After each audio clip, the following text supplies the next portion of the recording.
Desde meados do século XVIII, tanto as colónias francesas como as britânicas se expandiram na América do Norte. Eventualmente, a França e o Reino Unido reivindicaram o território que se estendia dos Apalaches até ao rio Mississippi. Em 1754, a Guerra dos Sete Anos teve início entre a colónia francesa de Nova França e as 13 colónias britânicas. Diferentes tribos indígenas participaram na guerra, algumas ao lado dos britânicos e outras ao lado dos franceses. Em 1763, o Reino Unido saiu-se vencedor. Segundo os termos do Tratado de Paris, o Reino Unido anexou todos os territórios franceses a oeste do rio Mississippi. Nova Orleans tornou-se uma colónia espanhola.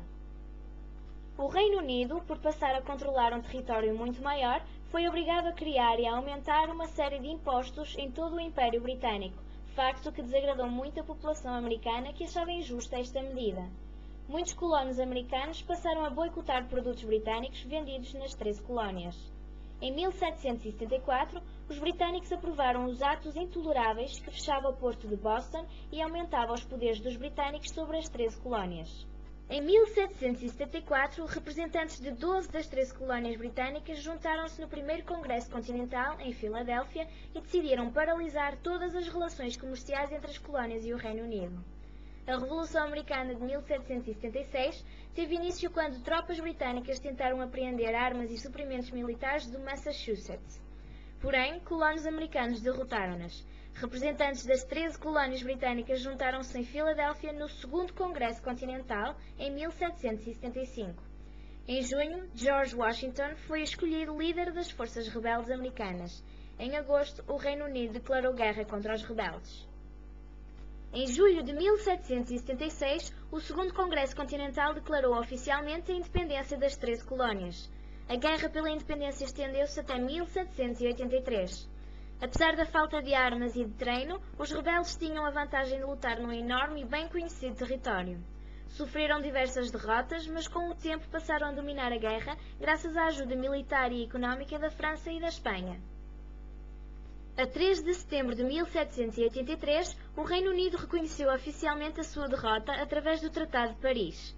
Os Estados Unidos receberam todos os territórios britânicos. Em 1787, foi escrita a Constituição dos Estados Unidos da América, que se tornou o pilar central do sistema político. Todos os Estados americanos ratificaram a Constituição americana por volta de 1789.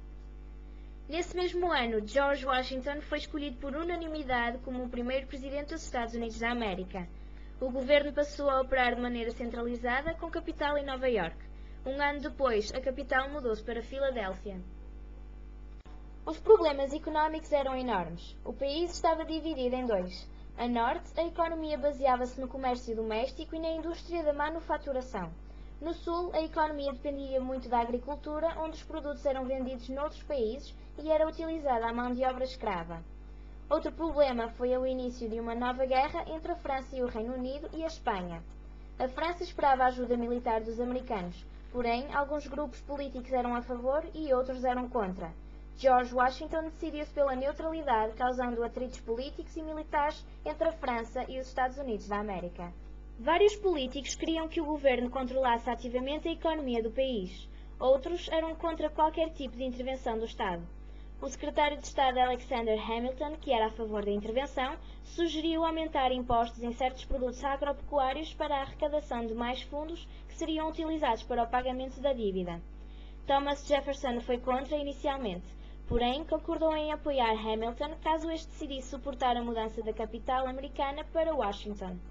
Em 1800, Thomas Jefferson foi eleito presidente dos Estados Unidos, tendo sido reeleito em 1804. Os britânicos capturaram e incendiaram prédios governamentais importantes de Washington, D.C. em 1814. No entanto, chegaram a um acordo de paz com os americanos. A guerra terminou em 1815 e nenhum lado venceu a guerra. Os líderes americanos passaram a prestar menos atenção a conflitos europeus, bem como ao comércio com a Europa, e passaram a dedicar-se mais ao desenvolvimento doméstico do país. Em 1839, teve início a Guerra Mexicano-Americana, terminando com vitória americana em 1848. No Tratado de Guadalupe Hidalgo, assinado a 2 de fevereiro, o México cedia toda a região norte do país para os Estados Unidos. A 1 de janeiro de 1863, o republicano Abraham Lincoln proclamou num gesto simbólico a proclamação de emancipação que dava liberdade aos escravos em território confederado. A economia dos Estados Unidos desenvolveu-se rapidamente. Grandes redes ferroviárias foram construídas ao longo do país. Este crescimento estava centralizado sobretudo nas cidades. Como consequência, houve um grande êxodo rural. Os Estados Unidos expandiram o seu território em 1867 com a aquisição da Rússia pelo Alasca. Em 1898, o Havaí foi anexado pelos Estados Unidos. No mesmo ano, entraram em guerra contra a Espanha, na Guerra Hispano-Americana, saindo-se vencedora e adquirindo Cuba e Porto Rico. Ainda conquistaram as Filipinas em 1903. Mais de 25 milhões de imigrantes instalaram-se nos Estados Unidos, causando grande crescimento populacional. A Primeira Guerra Mundial teve início em 1914. Os Estados Unidos não entraram inicialmente na guerra, mas cediam empréstimos ao Reino Unido e à França. Em 1917, os Estados Unidos entraram na guerra por causa do afundamento de diversos navios americanos por submarinos alemães. Após o final da guerra, as potências aliadas impuseram pesadas punições contra a Alemanha sob os termos do Tratado de Versalhes. Os americanos decidiram isolar-se do resto do mundo, longe de relações internacionais.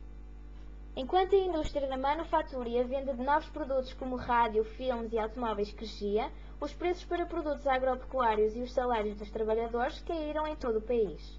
A qualidade de vida nas áreas urbanas crescia gradualmente, mas caía nas áreas rurais.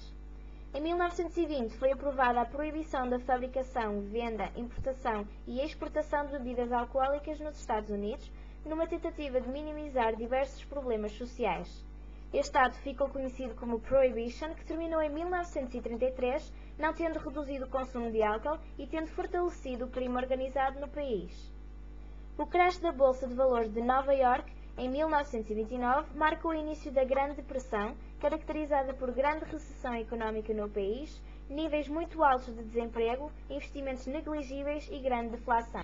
O presidente Franklin Roosevelt, eleito em 1932, implementou o New Deal, que aumentava a participação e a intervenção do governo na economia do país, instituía novas regulamentações em instituições de comércio para maior estabilidade e criava um número de programas de ajuda social e económica aos pobres e desempregados. Tanto a população como o governo eram contra o envolvimento do país na guerra, limitando-se a fornecer auxílio ao Reino Unido, à China e à União Soviética. Porém, este sentimento mudou drasticamente após o ataque a Pearl Harbor pela Força Aérea Japonesa a 7 de dezembro de 1941 e os Estados Unidos rapidamente se aliaram aos britânicos e aos soviéticos. Mesmo com o envolvimento americano, foram necessários quase 4 anos para a derrota da Alemanha e do Japão. A era pós-guerra nos Estados Unidos foi marcada pelo início da Guerra Fria, onde com a União Soviética tentaram expandir a sua influência no resto do mundo à custa de outros países. O resultado foi uma série de conflitos durante este período, incluindo a Guerra da Coreia de 1950 a 1953 e a tensa crise dos mísseis de Cuba de 1962. Este período da história americana caracteriza-se pela explosão populacional do país.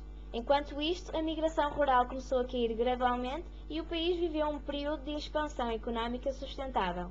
Ao mesmo tempo, o racismo ao longo do país começou a ser combatido com o crescente movimento dos direitos civis e por líderes afro-americanos tais como Martin Luther King. Destacam-se também o início do movimento feminista e do movimento jovem. Durante a década de 1970, Richard Nixon trouxe a guerra do Vietnã ao fim. Na década de 1980, o presidente Ronald Reagan foi eleito e instituiu um programa doméstico de cortes em impostos e um programa internacional agressivo anti-soviético. Embora o déficit dos Estados Unidos se expandisse rapidamente, o Bloco Socialista começou a entrar em colapso em 1991 durante o termo do presidente George Herbert Walker Bush. Apesar da queda da União Soviética, os Estados Unidos viram-se envolvidos noutra ação militar, a Guerra do Golfo, ocorrida em 1990. Essa ação militar foi necessária depois do exército de Saddam Hussein invadir o Kuwait.